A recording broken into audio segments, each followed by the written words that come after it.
안녕하세요. 저는 41살 여자입니다. 지지고 볶으며 죽고 못 사는 남편이 있고 그런 남편을 쏙 빼닮은 아들, 딸 하나씩을 두고서 사는 주부예요. 얘들은 아직 어리다 보니 손 가는 게 많아서 누구야 엄마로 사는 시간이 더 많은 주부랍니다. 저도 한때 꿈이란 게 있었고 해보고 싶어 하는 일이 있었는데요. 그걸 얼마 해보지도 못하고서 일을 그만두게 되었어요. 결혼을 하며 시어머니가 직장을 그만 다니라고 말씀을 하신 바람에 고민을 하다가 그 말을 따르기로 한 것이었죠. 단지 그 당시에는 남편한테 좀 더 집중을 하며 살고 싶었고, 그렇게 살아도 좋을 것이라고 생각을 했어요. 시어머니라는 존재가 그리 크게 와닿지는 않았지만, 일을 다니지 않았으면 좋겠다고 하는 그 무거운 말씀을 왠지 들어드려야만 할 것 같기도 했고요. 그렇게 저의 주부 생활이 시작되었고, 아이들을 하나씩 낳기 시작하면서는 엄마의 삶도 살게 되었네요. 그리고 또 며느리의 삶도 동시에 시작되었어요. 왜 내가 결혼을 하는데 어머님은 일을 안 하길 원하시는 걸까 싶어서 의아했던 적이 분명히 있었는데, 결혼을 해보니까 그 마음을 알겠더라고요. 어머님은 그저 저를 자꾸 찾고 부르고 또 뭔가 부탁을 하며 옆에 두고 싶어 하셨던 것입니다. 새댁이니까 살림을 하는 모습을 옆에서 지켜봐야겠다면서 저와 남편의 신혼집을 자주 방문하시더니만 하루는 왜 내 방 하나를 만들 생각을 안 하니? 이런 말을 꼭 내가 먼저 해야 하니? 라는 말씀으로 저를 혼내키신 적도 있었습니다. 살림은 우리 친정엄마한테 열심히 배워가면서 즐겁게 사는 중이었고, 또 신혼집에서는 남편이랑 단둘이서 신혼을 보내며 잘 살아가는 중이었는데 말이죠. 그 말씀이 이해가 안 가서 제대로 대답을 못하니 쭈뼛거리지 말라는 식으로 재차 더 혼을 내셨었고, 그때 저는 시어머니가 처음으로 무서워지는 기분을 느꼈답니다. 그 존재 자체가 무섭다기보다는 시어머니랑 내 사이가 이런 식으로 갈라져가면 과연 내 남편이 날 끝까지 좋아라 해줄까 싶어서 그게 무서웠던 것이죠. 하지만 다행히도 어머님께서는 남편에게 따로 말을 전하진 않으셨어요. 제가 딱히 잘못한 문제도 아니었기 때문에 본인도 굳이 아들한테 제 트집을 잡을 이유가 없으셨겠지만, 그로부터 얼마 지나지 않아서 어머님은 보란 듯이 제 집에 자기 방을 차리시곤 더욱 자주 드나드셨어요. 저희 부부가 첫째를 낳고서 더 먼 동네에 아파트로 이사를 가기 직전까지는 제가 매일같이 어머님의 얼굴을 보고 살았던 것 같아요.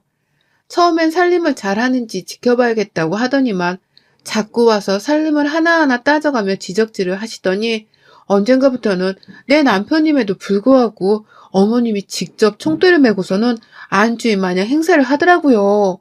이를테면 퇴근하고 집에 들어오는 남편한테 본인이 현관까지 나가서는 응, 왔어? 라고 하면서 맞이하셨고요. 또 밥을 먹을 때에도 남편의 바로 옆자리에 앉아서는 남편에게 직접 반찬을 더 챙겨주고 모자란 밥을 더 떠다주는 등의 지극정성을 보이셨습니다. 처음엔 그게 다 저한테 이렇게 살라고 가르치시는 건 줄 알았어요.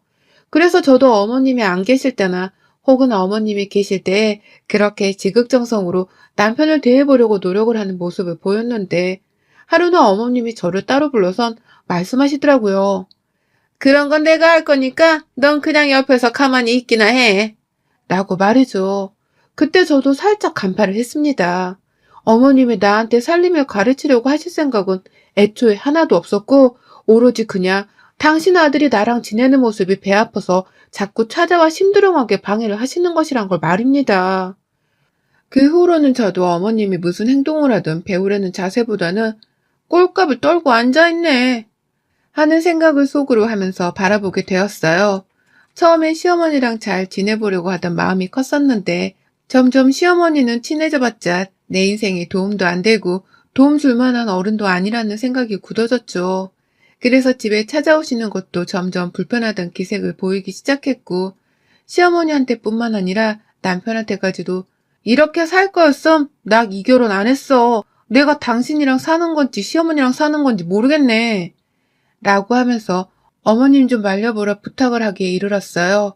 다행히 남의 편이 아니라 제 걱정부터 먼저 한 남편 덕분에 저희 부부는 첫째를 낳고서 바로 시댁과 먼 곳으로 이사를 떠났었고요. 그 후로는 어머님도 거리상 너무 멀어서 그런지 자주 찾아오질 않으시더라고요. 제가 당신이 오는 걸 싫어한다는 것도 아마 분명 눈치를 채셨을 거예요. 그 뒤로는 쭉 저도 그렇고 시어머니도 그렇고 서로를 대면거리면서 대했어요. 최소한의 자기 역할은 하고 살자는 생각으로 전 명절에 제사를 지내려는 시댁이 꼬박꼬박 찾았고요. 시어머니는 제 자식들에게만큼은 친절하고 자상한 할머니 노릇을 잘 해주셨습니다. 다만 제가 명절에 시댁을 가거나 시부모님 생신 혹은 형님들의 생신 등 시댁에서 맞이하는 특별한 날들이 있으면 거의 대부분 제 두 손으로 일을 떠맡았어요.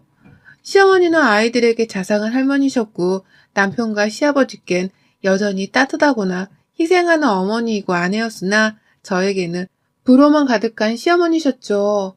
시댁에 가면 저는 엉덩이를 제대로 붙일 수 있는 시간적 여유조차 없었고 그래서 늘 고생을 하러 가는 길이라는 생각밖에 들지를 않았답니다. 시어머니도 저희 집에 자주 찾아오지 못하는 대신에 이렇게라도 저를 괴롭히고 더 시집살이를 시켜보겠다고 작정을 한 사람 마냥 구셨고요.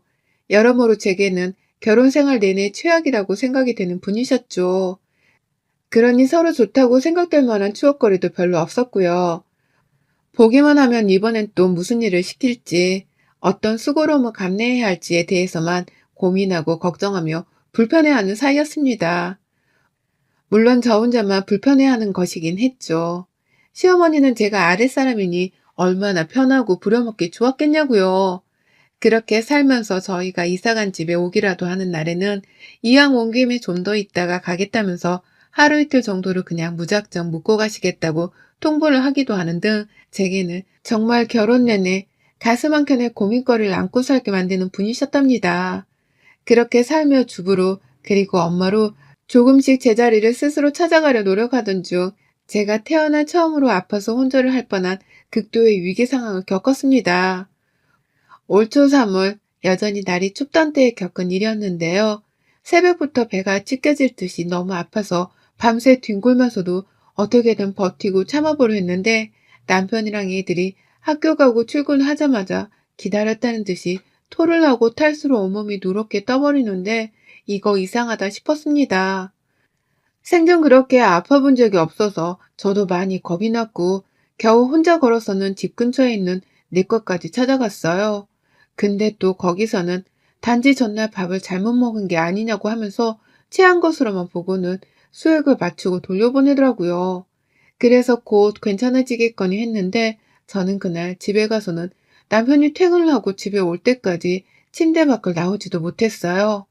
집에 오자마자 얼마 지나지 않아서 정신이 혼미하게 몸살기까지 나버리는 바람에 곧장 침대에 뻗어버렸고 아무 끼니도 챙겨 먹지를 못한 채 계속 빈속에 토만 해댔죠.